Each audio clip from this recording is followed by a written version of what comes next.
Can you imagine what it's like to be so pretty that people actually bully you because of it? Most of you are probably thinking that being pretty is an amazing thing, but just wait until you hear my story. I'm Jasmine, and I'm 16 years old. And yep, I am indeed named after Princess Jasmine, because the moment I was born, my dad said I looked exactly like her. So, growing up, I was naturally very pretty, and the older I got, the more the boys chased me. But I was oblivious to this. Just because I was pretty didn't mean I was arrogant about it. In fact, I was a very caring kid. I always liked to help people in my class and really didn't care about the way people looked. I wanted to help everyone. One time in third grade, there were three boys fighting, and I went to help them. But to my complete shock, they were fighting over me.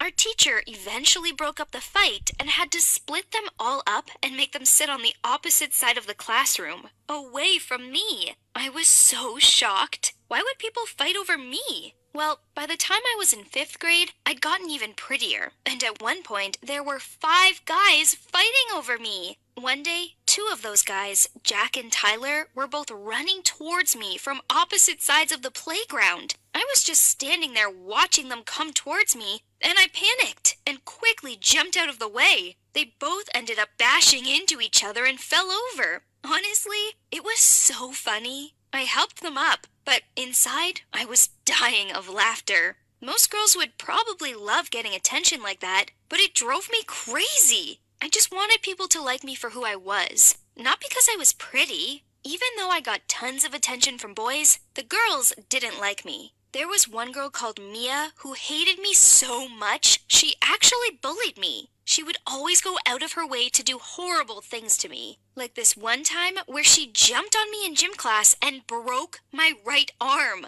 She pretended it was an accident, but I know she deliberately did it. And obviously, I use my right arm for everything. So it was torture. I cried so much because for months I couldn't write anything. And writing was my most favorite thing in the world. And that wasn't the only horrible encounter with Mia. One time I was at the park with my big brother, and he left me alone on the swings so he could go hang out with his friends. As soon as he was out of sight, I saw Mia heading towards me. She looked angry, and I quickly closed my eyes because I was so scared. I thought she was going to hit me. But suddenly, I heard someone running, and I opened my eyes just in time to see my brother grab her arm to stop her from hitting me. He was protecting me, but then he took it too far. He hit her in the face so hard, he knocked her front tooth out. She was screaming and crying, and my brother just grabbed me and made me run out of the park with him. After that,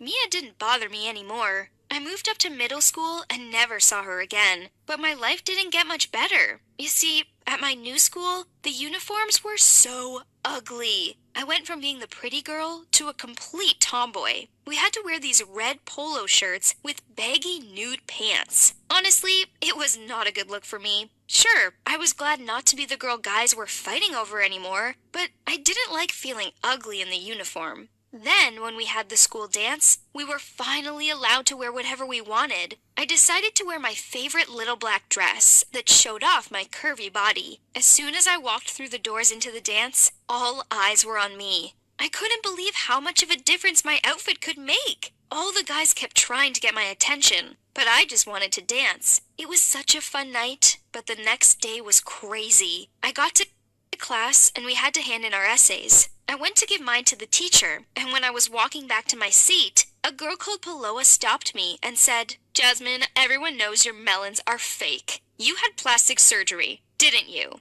She said it so loud, and everyone started laughing, even my friends. I was so embarrassed and just ran out of there crying. Why would she say something like that? To make matters even worse, when I eventually came back to my desk, I noticed someone had messed with my artwork. I love drawing, especially Dragon Ball characters, and I'd drawn a Goku that morning. Someone had ruined it by drawing fake boobs, and then underneath they'd written, "You are so fake." I honestly wanted to run out of there and never go back. People were being so mean. Suddenly, a guy called Peter, who was always quite horrible to me, grabbed the drawing and ripped it up. I didn't understand how people could treat me like this. The rest of my middle school life was pretty much the same. I felt miserable, and I thought finally high school would be better.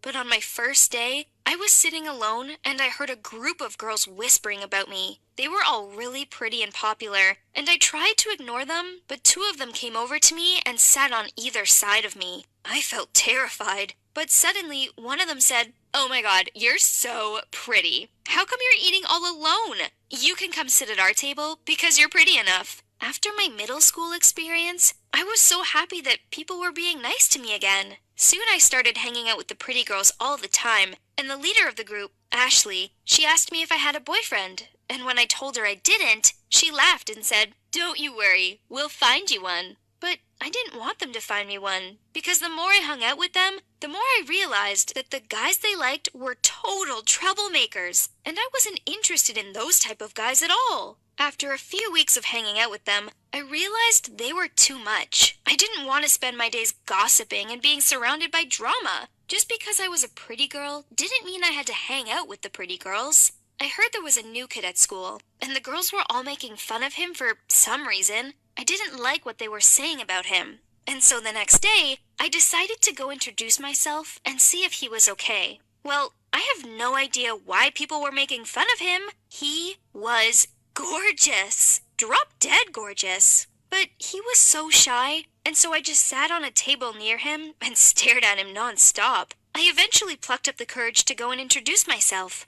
"Hi, I'm Jasmine," I said. "Nice to meet you." Then he said, "I'm Chris. Hi." And after that, we got chatting, and I couldn't believe how much we had in common. I could see everyone staring at us chatting, but I didn't care.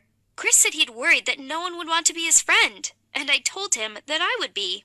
After that, we started hanging out every day, and I quickly fell for him. He was kinda nerdy, but I liked that about him. One day, before Valentine's, he asked me what my favorite candy was. Then on Valentine's Day, he surprised me with flowers, a box of chocolates, and a teddy bear. Then a few days after, he gave me another surprise. He'd ordered all my favorite candy: Skittles, Sour Patch Kids, and Airheads. I was so happy. It was the most romantic thing anyone had ever done for me. And he wasn't interested in me just because I was pretty. He actually cared about me. We started dating soon after that, and then I had my first kiss. It was kind of funny because I never kissed anyone before, so I had no idea what I was doing. But it felt nice, and after a while, I really got the hang of it. And now we're so in love. It's been 7 months since we started dating, and I never could have imagined my life could be so good now. We're even planning to get married in the future. I know we're still young, but when you know, you know.